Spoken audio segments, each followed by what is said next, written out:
Assalamu alaikum. I'd like to ask you something, but I want you to be honest with yourself, like real honesty. Ready? Okay. How long have you been making dua for your rizq? Any kind of rizq? 6 months?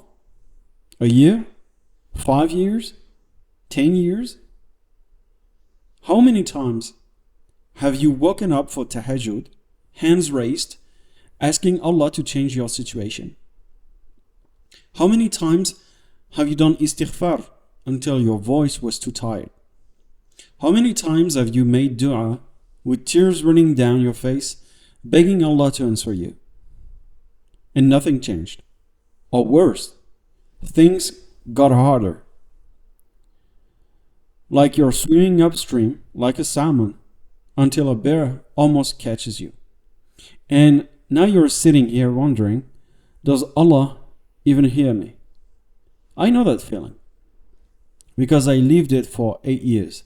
And today I'm going to show you why your dua aren't being answered. And I'm warning you now, this is going to be uncomfortable because the problem isn't Allah subhanahu wa ta'ala. The problem is you, Habibi. Specifically, what's happening inside your brain that you don't even realize. Let's get into it. There's this verse everyone gets wrong. Allah will not change the condition of a people until they change what is in themselves. You've read this verse 100 times, right? And every time you nodded your head and thought, yeah, I need to change. I need to be better. I need to pray more, fast more, do more good deeds. But that's not what the verse says. It doesn't say until they change their actions. It says until they change what is in themselves. In themselves, inside, internal. The stuff you can see, your thoughts, your beliefs, your internal frequency. And most people miss this completely. To be honest, I missed it too. Most of us think Islam is only about external actions. Pray 5 times, fast in Ramadan, give zakat, go to Hajj. And yes, those are obligatory. Those matter. But the Quran keeps pointing to something deeper. Have they not traveled through the land so that they may have hearts with which to reason? Or this one, it is not the eyes that are blind, but the hearts. Or this one, on that day, neither wealth nor children will benefit anyone, only those who come to Allah with a sound heart. Over and over, Allah directs us to the heart, to the internal state, because that's where the real work happens. You can pray all 5 prayers on time with perfect wudu and beautiful recitation, mashallah. But if your heart is full of doubt, fear and scarcity, if your internal state is nothing works, I'm cursed, Allah has forgotten me for some reason, then your external worship isn't ending. It's like, imagine you're pouring water into a cup, but the cup has a crack at the bottom. You can keep pouring, praying, fasting, doing dhikr, but the cup never fills up because there's a leak. And that leak, Habibi, that's your internal state. That's the what is in themselves that needs to change. And until you fix that, no amount of external worship will change your condition. Because Allah said it clearly, until they change what is in themselves. Not until they pray more, not until they fast more, until they change what is inside, your thoughts, your beliefs, the frequency you're operating on internally. That's what needs to change first. So there's this thing I call the counter dua problem. So there's this thing I call the counter dua problem. So I want you to think about yesterday, from the moment you woke up to the moment you went to sleep. How many times did you think, and Please be honest with yourself. How many times did you think, nothing ever works for me? I always struggle with money. My situation never improves. I'm always broke. Allah must be testing me again. Please be honest with yourself right now. How many times did you think that? 5 times? 10 times? 50 times? For some of you, these thoughts are so constant, you don't even notice them anymore. They're just background noise. The way you talk to yourself. And I was like you. But now, this is going to hurt a bit. Every single one of those thoughts is a form of dua. And let me explain what I mean. When you say dua, you think of the formal prayer, the formal supplication, hands raised, specific words, consciously asking Allah for something. But in reality, Allah doesn't just hear your words. He hears your heart. He doesn't just respond to what you say, He responds to what you believe. And there's a reason the Prophet ﷺ said, call upon Allah while being certain of being answered. Not while hoping, not while wishing, while being certain. Because the strength of your dua isn't in how eloquently you phrase it. It's not in how many times you repeat it. It's in how much you believe it when you say it. Now, walk with me a bit. If belief is what makes a dua powerful, if certainty is what Allah responds to, then your unconscious beliefs, the ones running 24/7 in the background, are the most powerful du'as you're making. Because you don't just believe them during a 3-minute prayer. You believe them all day long. See where I'm going? When you think, I'm always broke, you're not questioning it, right? You're not hoping it's true. You believe it fully, completely, without a shadow of a doubt. That's certainty. The exact certainty the Prophet ﷺ told you to have in your du'as. Yaqeen. Except you're applying that certainty to the wrong thing. You're making dua with certainty for scarcity. I'm certain I'm always broke. I'm certain nothing works for me. I'm certain my situation never improves and will never improve. And Allah, who responds to what you truly believe, says, okay, you're certain about this? You believe this with your whole heart? Well, this is what I'll give you. Not because He's punishing you, but because He's responding to your dominant belief. Think about it like this. You wake up for tahajjud at 3 a.m. Beautiful, mashallah. You make dua for 3 minutes with your hands raised. Ya Allah, grant me rizq. Increase my wealth. Grant me a spouse. Open doors for me. Then you go back to sleep. You wake up again at 7 a.m. and the first thought that enters your mind is, I'm so broke. How am I going to pay rent? At 8 a.m. again, nothing ever works for me. At 10 a.m.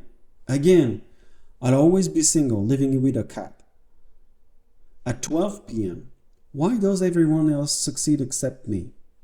3 p.m., I'm cursed. 6 p.m., Allah must have forgotten about me. 9 p.m., my situation never improves. And then at 3 a.m. the next day, you wake up again and make the same dua. Brother or sister, which dua is stronger? The 3-minute one you made once at 3 a.m. or the 18-hour loop running in your head all day long?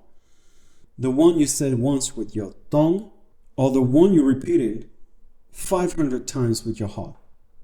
Your subconscious hears both. Allah hears both. But the one you repeat constantly, the one you truly believe, that's the one that shapes your reality.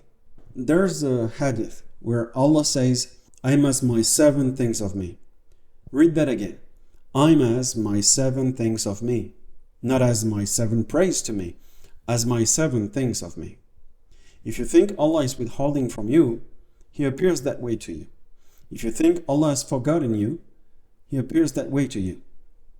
If you think you're cursed and blocked and nothing works, that becomes your experience.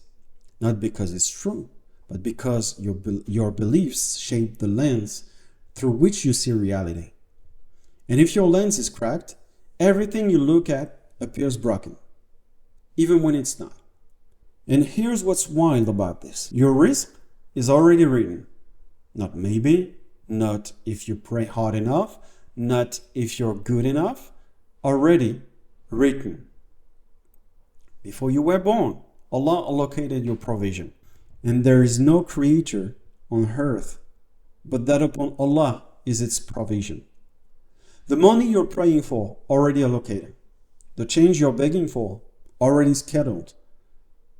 The relief you're crying for, already on its way. But you keep missing it. Not because it's not here, but because you're tuned to the wrong frequency. Let me explain what I mean by frequency. Everything in creation operates on frequency. Sound waves, light waves, radio waves. Your phone right now is picking up invisible signals floating through the air. When you get a call, when you get a text. And why can't you see them? Because your eyes aren't tuned to that frequency. But just because you can see them doesn't mean they're not there. Your phone proves they exist by tuning into the right frequency. Same thing with Rizq. Your Rizq is broadcasting right now. Allah's provision is flowing right now. The opportunities are present right now. But you can't receive them because your internal frequency doesn't match. You're vibrating at 98.5 FM, scarcity, fear, doubt, I'm always broke. But your Rizq is broadcasting on 101.3 FM, abundance, trust, certainty. My provision is guaranteed. And you're sitting there wondering, why can't I hear anything?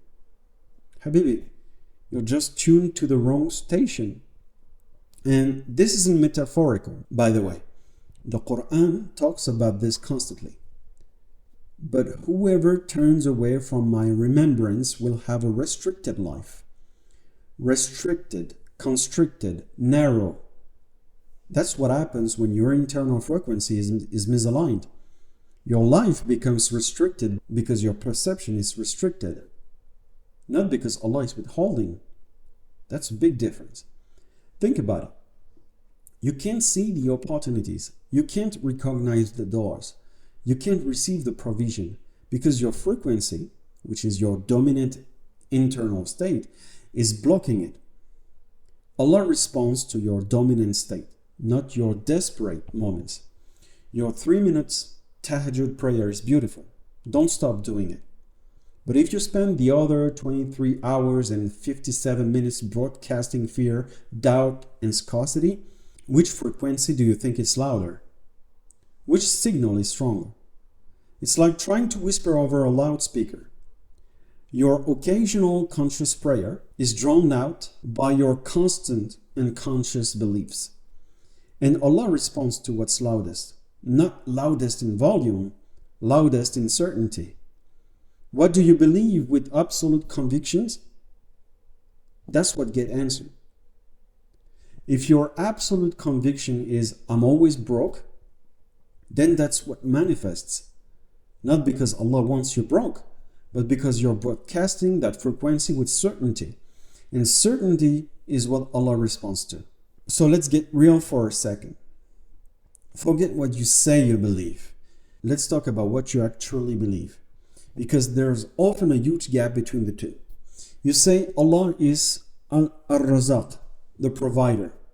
But when you think about bills, what do you feel? Honestly, panic, anxiety. How am I going to make this work? You say Allah provides for the birds without them worrying.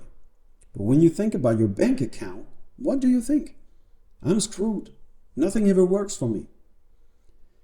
You say my rizq is already written. But when an opportunity appears, what do you believe? Honestly, this won't work for me. I'm not qualified enough. It's too good to be true. See the gap?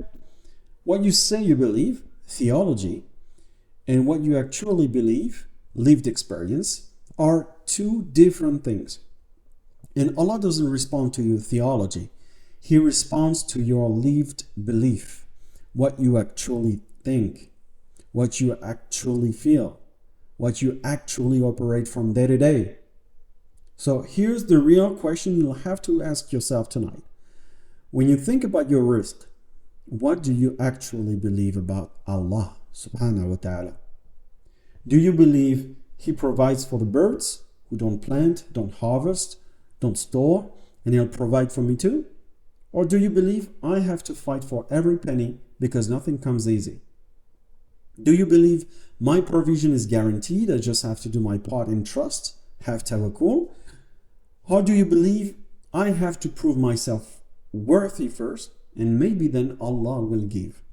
Do you believe Allah is generous and loves to provide for His servants?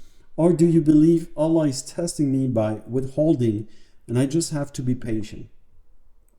Because whatever you truly believe, that's the lens you see life through. And that lens determines what you can see and receive. If you believe Allah is withholding to test me, then every closed door confirms that belief. Every rejection reinforces it. Every struggle proves it. Not because it's true, but because that's what you're looking for. Your belief becomes a self-fulfilling prophecy. You expect struggle, so you find struggle. You expect doors to close, so you see closed doors. You expect to be broke, so you remain broke. Meanwhile, the person next to you, with the same circumstances, same challenges, same starting point, experiences something completely different. Do you think it's because Allah loves them more? Or because they're sinless? Or because they give more to charity? Maybe. But that doesn't explain why Elon Musk is the richest man on earth. Or why TV stars get divorced 5 times and married 6 more. Their belief system is different. They believe my rizq is coming. Well, technically, Elon might say Martians are coming with money. But you get my point. They don't have internal blocks around receiving wealth. No money is haram programming. No rich people are greedy beliefs. No I have to suffer to be worthy conditioning. They just believe money flows. So it does. Now you have something they don't have. You have tawheed. You have connection to the source of all provision. So imagine what happens when you combine that spiritual connection with their belief that provision flows easily. That's when you become unstoppable, Habibi. Not because you're chasing dunya, but because you're aligned with how Allah subhanahu wa ta'ala designed the system. So what do you do about this? Here's what I want to commit to. 40 days. For the next 40 days, you're going to do something you've never done before. You're going to watch your thoughts like you watch your salah. Every time you catch yourself thinking a scarcity thought, and believe me, you will catch yourself probably 50 times a day at first, you're going to stop this thought. And you're going to replace it. Not ignore it, not pushing it away. Replace it with Quranic truth. Here's how. For example, you have a thought. Nothing works for me. You stop and you replace it by Allah is preparing something better. My rizq is already written. Or I'm always broke. You stop and replace it by my provision is guaranteed. Allah provides for the birds and I'm more valuable than birds. Or this one, why me? Why is it so hard? You stop and you replace this by this difficulty is refining me for what's coming. Allah doesn't burden a soul beyond what it can bear. Or this one, I'm cursed. Allah has forgotten me. And you stop it and you replace it by Allah is closer to me than my jugular vein. He hears every thought. He's waiting for me to align. Every single time, every single thought. For 40 days straight. Do this while you're doing your istighfar, while you're praying tahajjud, while you're making dua, while you're working, anytime. Because here's what most do. They do all the external acts of worship, but their internal state is completely misaligned. It's like trying to drive with one foot on the gas and one foot on the brake. You're moving, but you're not going too far. And you're destroying the engine in the process. Your external worship is the gas pedal. Your negative thoughts are the brake. If you want to actually move toward your risk, you need to take your foot off the brake. Stop the counter duress. Stop the scarcity broadcasting. Stop the negative thought loops that are louder than your prayers. Align with your internal frequency with what you're asking for externally. Then watch what happens. Now, before you think this is some law of attraction, Western nonsense, let me be clear. This is 100% Islamic. The Prophet ﷺ said, call upon Allah while being certain of being answered. And know that Allah does not respond to a supplication from the heart of one who is inattentive and distracted. Certain, not hopeful, certain. There is also this hadith, I'm as my servant thinks of me. Or the Quran, remember me, I will remember you. Or if you're grateful, I will surely increase you. Surely, not maybe, surely. Look, this entire religion is about internal state affecting external reality. Gratitude leads to increase. Remembrance leads to Allah's attention. Certainty leads to answered prayers. You're not manifesting anything. You're not creating reality with your thoughts. You're aligning with what Allah already wrote for you. Your risk exists. It's written. It's allocated. But you have to become the person who can receive it. And you can't receive abundance while internally vibrating scarcity. You can't receive trust while broadcasting fear. You can't receive provision while thinking nothing works. The frequencies don't match. 40 days of realignment means 40 days of training your internal state to match the external provision Allah already allocated for you. That's it. That's the work. See you next time. Assalamu alaikum.